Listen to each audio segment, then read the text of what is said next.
Hey everyone, I'm so sorry I couldn't be there today, but here is what we are going to do. You should have one white piece of paper in front of you. You should also have glue sticks at your table, scissors at your table, and you should have some different colored papers. You have blue paper, you have yellow paper, and you have red paper. These are called primary colors. We will talk a little bit more about primary colors at another time, but we are focusing on these blue, yellow, and red papers. You might notice that some of the papers are big, some are more small. It does not matter which papers you grab. All right, to start us off, we are going to be making squares or rectangles. I am going to take my paper and I'm flipping it on its side like this. So my paper is called horizontal and I have my scissors in my hand. If I just cut, I easily can cut squares, or if I cut a little bit more, rectangles. I can do the same thing even if I have a big piece of paper like this one. I can cut big squares or rectangles. I can cut something a little smaller if I wanted, or skinnier. So I'm going to cut some pieces. Don't cut a lot of pieces and then forget to glue them.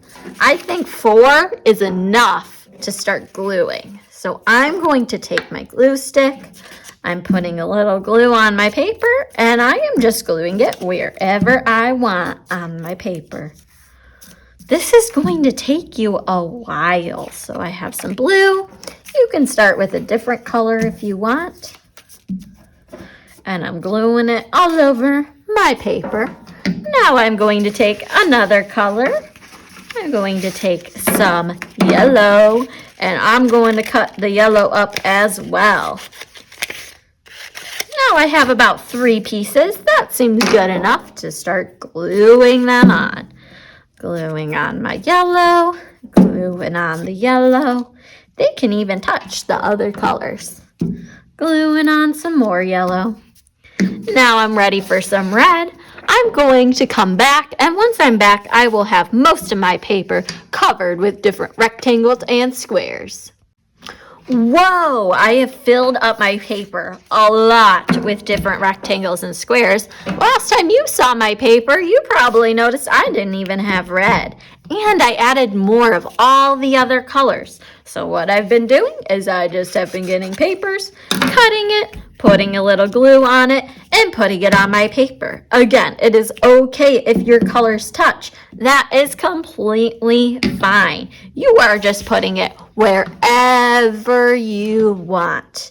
I used a lot of paper, and I don't want you to be lazy and not use a lot for yourself. So I have 1, 2, 3, 4, 5, 6, 7, 8, 9, 10, 11, 12, 13, 14, 15, 16, 17, 18 pieces, maybe even 19. I don't even know if I counted right. So I have so many. You are taking your time and you're gluing as many pieces to your paper as you can.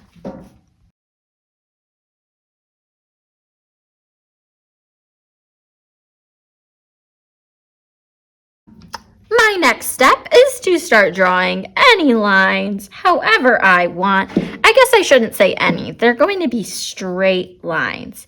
You can make them short, you can make them long, and you can make them going in all different directions. You might have to go over top of your lines many times in order for it to be dark. So I'm just going through and I'm making just random lines all over my paper, and I'm trying to kind of connect them a little bit. So I'm making some lines here. I'll make a little diagonal line here. I'm going to make some more lines here and here. I know it's a little hard to go on top of the papers, but try your best. I'm going over it lots of times so it's nice and dark. And I'm just making some lines. like that I connected my lines. I think that is the easiest way to make this piece look very nice, is by making them kind of connected.